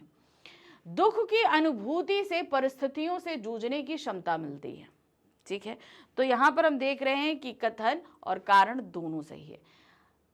सुख के लिए दुख की आवश्यकता है क्योंकि दुख हमें परिस्थितियों से जूझने की क्षमता दिलाता है और जब जूझने के बाद वो सुख प्राप्त होता है तभी उसका आनंद आता है। पहिए का उल्लेख क्यों किया गया? पहिए का उल्लेख सुख दुख की परिस्थिति को समझाने के लिए किया गया है। कभी सुख आता है, कभी दुख, कभी सुख, कभी दुख, ये चीज बताई गई है। पहिए सदैव गतिशील रहता है और वह कभी नहीं टकता, इसीलिए सुख और दुख भी कभी नहीं टिकते। आज सुख है तो वो भी नहीं टिकेगा, दुख है तो भी नहीं टिकेगा। उपर्युक्त गद्यांश के लिए उपयुक्त शीर्षक क्या है? सुख दुख दोनों जीवन के पूरक हैं। सुख दुख एक मौसम नहीं, सुख दुख भरा जीवन नहीं। तो यहाँ पर सही है, सुख दुख दोनों जीवन के पूरक हैं। हमारा जीवन जब तक दुख नहीं होगा सुख का मजा नहीं है, और सुख नहीं होगा तो दुख का एहसास नहीं है। तो ध्यान रखना, ये दोनों हमारे जीवन के पूरक हैं। ये होंगे तभी हमारा जीवन बिल्कुल अच्छे से चलता रहेगा, नहीं तो नीरस बन जाता है। प्रश्न संख्या 5 है, मनुष्य के जीवन में सुख दुख दोनों ही होते हैं। बिल्कुल सही है, सुख भी होता है, दुख भी होता है। उपर्युक्त कथन के पक्ष में निम्नलिखित तर्कों पर विचार करिए। तर्क क्या है? सुख दुख का संबंध मानव जीवन से नहीं है। ऐसा तो कुछ नहीं है, मानव जीवन से तो होता है। मौसम की प्रतिकूलता हमारे हित में नहीं है। सुख दुख दोनों का आना मनुष्य के जीवन में अहितकारी नहीं है। तो यहाँ पर जो सही है वो सिर्फ तीसरा है। सुख दुख आना कभी भी हमारे लिए खराब नहीं होता है, अच्छा होता है। इसलिए कहा गया अहितकारी नहीं है, यानी कि हितकारी है। अब हम आ गए अपने गद्यांश संख्या 12 पर। यहाँ क्या दिया गया है?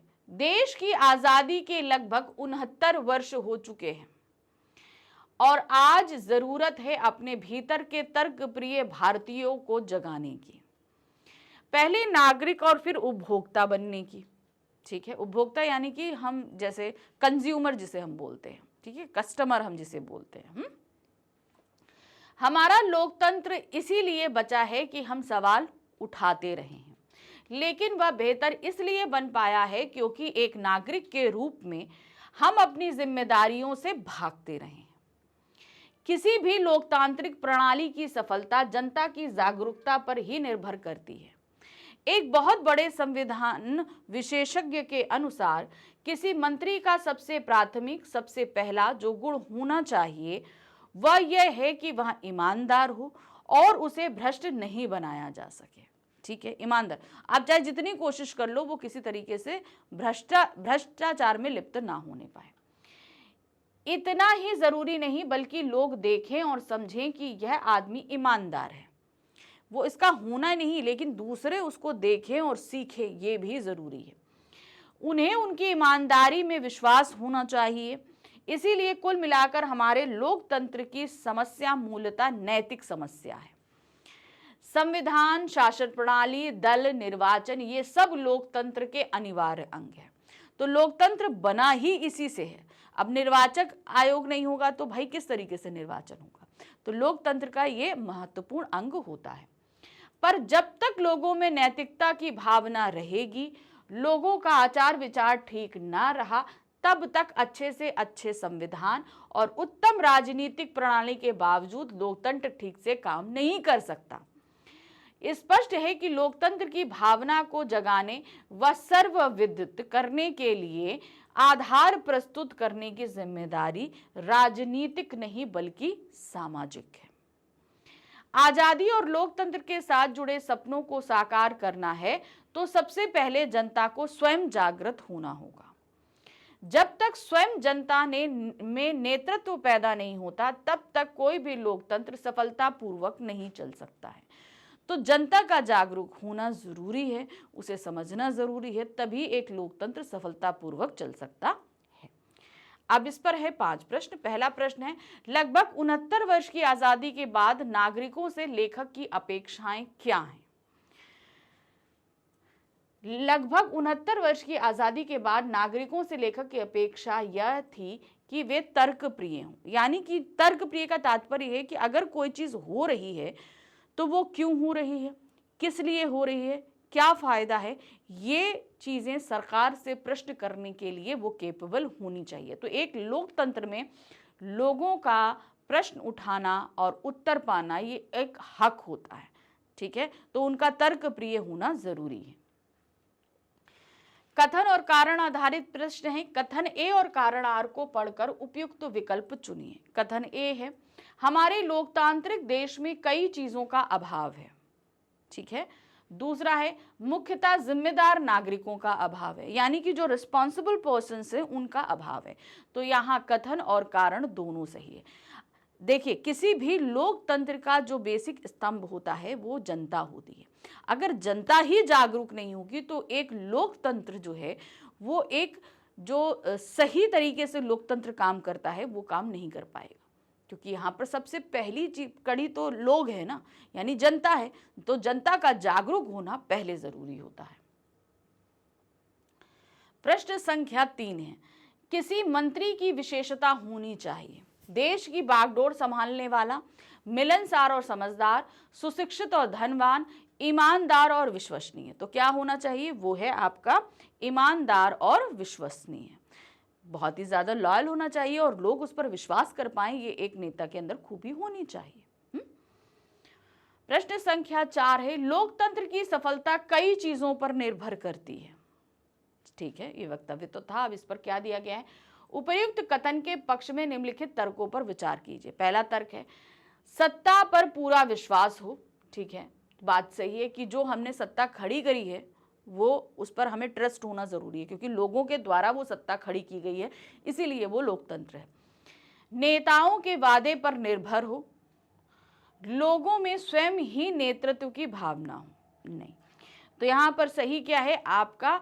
यहां तीसरा जो चीज है वो लोकतंत्र की सफलता में कई चीजों पर निर्भर करती है। तो इसमें सबसे पहला है लोगों में स्वयं ही नेतृत्व की भावना हो। यानी कि मान लीजिए कि मैंने एक जनता को, मैंने एक आदमी को चुनकर खड़ा किया है, नेता है वो, तो उसे ये चीज़ समझनी चाहिए, ठीक है, कि जो चीज़ें हमने जिस व्यक्ति को खड़ा किया है, अगर वो व्यक्ति जो है गलत काम करता है तो उसे हटाने की जिम्मेदारी भी हमारी हो जाती है। तो हमारे अंदर वो नेतृत्व करने की कैपेबिलिटी होनी चाहिए। प्रश्न संख्या 5 है, लोकतंत्र की भावना को जगाना बढ़ाना किस प्रकार का दायित्व है? लोकतंत्र की भावना को जगाना बढ़ाना सामाजिक प्रकार का दायित्व है, क्योंकि हम पूरे समाज को साथ लेकर चल रहे हैं। तो लोकतंत्र तो समाज से ही बन रहा है, लोगों से द्वारा ही खड़ा हो रहा है। तो ये बहुत एक सामाजिक दायित्व है कि सभी लोग इसको समझें। ये किसी एक का दायित्व नहीं होता है, पूरे समाज का दायित्व होता है। तो ये था अपठित बोध का हमारा पहला सेक्शन, जहां पर हमने अपठित गद्यांश आधारित करीबन 12 गद्यांशों को सॉल्व किया। जिस तरीके का पैटर्न अभी आपके पास आने वाला है, कुछ वैसे ही पैटर्न्स पे हमने आपकी अपठित गद्यांश किया है। अब इसके बाद हमारे पास अपठित बोध का एक सेकेंड पार्ट रह जाता है, जो है अपठित पद्यांश या अपठित काव्यांश। तो नेक्स्ट वीडियो में हम उसे ही करने वाले हैं, ध्यान से देखिएगा। ठीक है, मिलते हैं अगली बार। Thank you for watching, bye bye.